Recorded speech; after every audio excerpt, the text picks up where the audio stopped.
And then my guy Jura, which one of the probably main things aside from the Mangekyo, seeing him essentially probably like fail or had that connection with the other Shinjus. We could talk about that, but that was a very great part of the chapter. I was surprised to I didn't even peep it the first time that he was actually crying on panel. I just thought Hidari was being sus, but I'm like, oh, he's looking at Jura like what's going on for real because he's crying. He's sensitive to the things that Matsuri has going on with her feelings with Konohamaru. It's getting crazy over there. I like how, you know, at least I could say the part of that whole entire situation, I like Matsuri's contribution, right? And her development as a character. So I like how they had some better dialogue they had in chapter 20 than they did in like chapter 18 and 19. So that was something that caught my eye. And a plus, Matsuri started really tweaking out. And, I like it when characters can express themselves, regardless of how it is.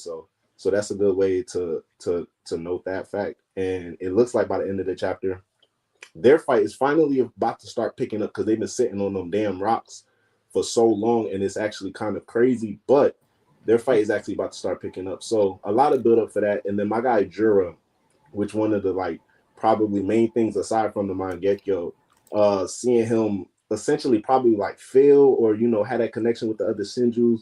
We could talk about that, but that was a very great part of the chapter. I was surprised to I didn't even peep it the first time that he was actually crying on panel.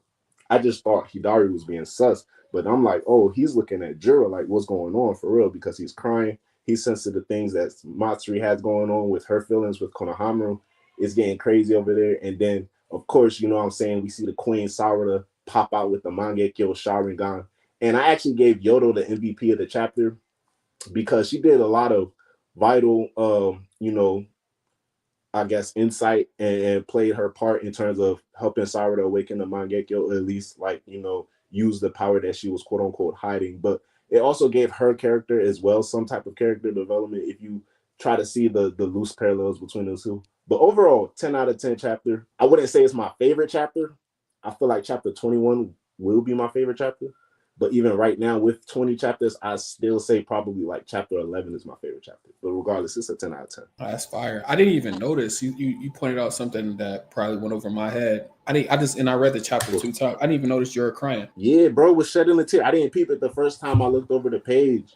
I didn't peep it either. But yeah, he was shedding a tear. So do you think that like they all like link together as far as like their emotions go, or like as far as like being one, since they are like an embodiment of the Ten Tails? You think they share that connection from that? I think probably he is the only one who can do it, as opposed to like all of them. Kind of like he's like a receiver because he is the embodiment of the Ten Tails, like Boruto said. So he would have some type of main functions that they probably wouldn't because a lot of their bases is off of the shinobis or the humans that we already knew previously, and their chakra integrated with like code and the whole entire Ten Tails chakra and stuff like that. But with Jura, his missing component in terms of like the shinobi or the person, whoever who would be created or be the basis for that is the Ten Tails itself. So I think it's just probably him, bro. No, I would agree with that.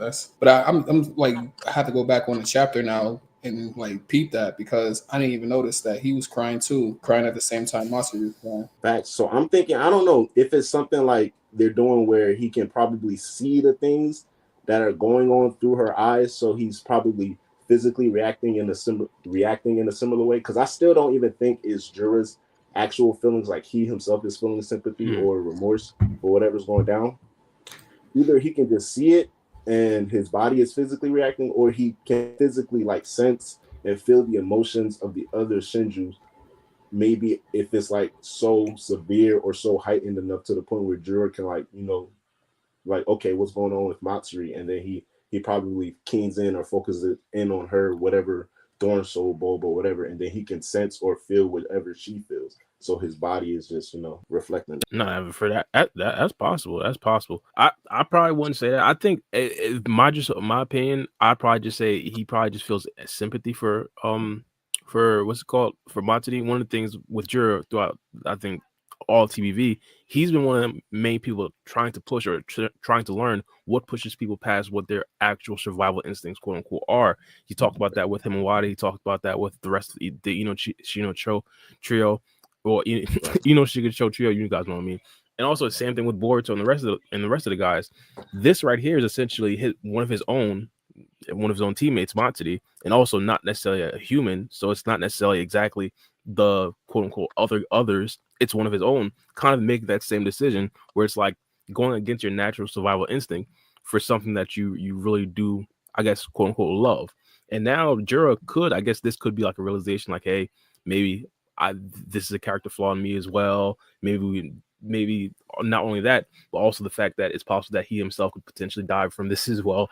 And also going further than that, he probably also does like feel real sympathy for Matsuri. We haven't necessarily seen like their relationship too much. Like they haven't necessarily talked amongst one each other, or just as Shinju's all together. But if they do have like a shared sense of family together, I guess that this could be like an emotional scene from Agajura. Nah, that's actually fire as opposed to like, him just connecting with her emotions. Because if he's just really like sad for the sake of like what occurred on the battlefield and he shed a tear for that, that would probably push him up a couple tiers in terms of villains. I ain't gonna lie to you. That's just cold right there. And they'll also play into his character because they talked about how these guys are pretty much infants. They don't essentially know what's really going on.